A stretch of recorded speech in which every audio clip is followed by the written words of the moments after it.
আসসালামু আলাইকুম ভিউয়ার্স। আপনাদের যাদের ল্যাপটপ অথবা পিসি খুব স্লো হয়ে গেছে, কাজ করতে খুবই বিরক্ত বোধ করতেছেন, তাদের জন্য আজকের ভিডিওটি খুবই গুরুত্বপূর্ণ। আশা করি সম্পূর্ণ দেখবেন এবং যারা নতুন চ্যানেলটা সাবস্ক্রাইব করে নেবেন। তো সর্বপ্রথম এখানে যে চার্জ বারে গিয়ে আপনারা চার্জ করবেন স্টার্ট আপ অ্যাপস, উপরে দেখতে পাইতেছেন। এই অ্যাপসটাতে একটা ক্লিক দিবেন।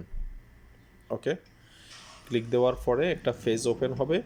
ওখানে অনেকগুলো সফটওয়্যার শো করবে।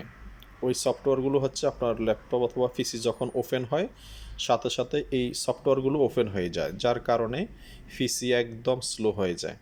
তো আমরা প্রথমেই কী করব, এই অ্যাপসগুলো বন্ধ করে দিব। যেগুলো গ্রিন আছে ওগুলোকে আমরা সাদা করে দিব, অর্থাৎ বন্ধ করে দিব। তো বন্ধ করার ফলে কি হবে, আমরা যখন ল্যাপটপ অথবা পিসি ওপেন করব খুব স্পিডে ওপেন হয়ে যাবে, লোডিং নিবে না।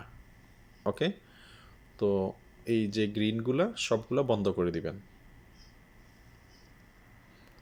তো অনেক সময় দেখা যায় যে আমাদের পিসিতে এসএসডি আছে, র্যামও ঠিক আছে, কিন্তু ওপেন হইতে অনেকক্ষণ সময় নেই। এটা হচ্ছে মূল সমস্যা। এই যে অ্যাপসগুলা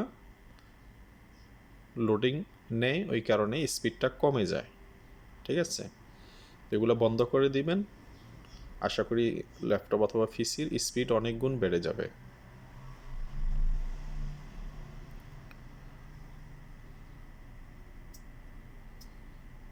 দেখতে পাইতেছেন আমি এখানে মোটামুটি সবগুলোই বন্ধ করে দিছি।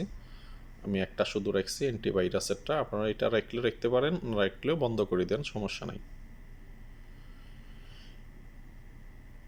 ঠিক আছে, এইভাবে আপনারা আপনাদের ল্যাপটপ অথবা পিসির স্পিড বাড়াতে পারেন।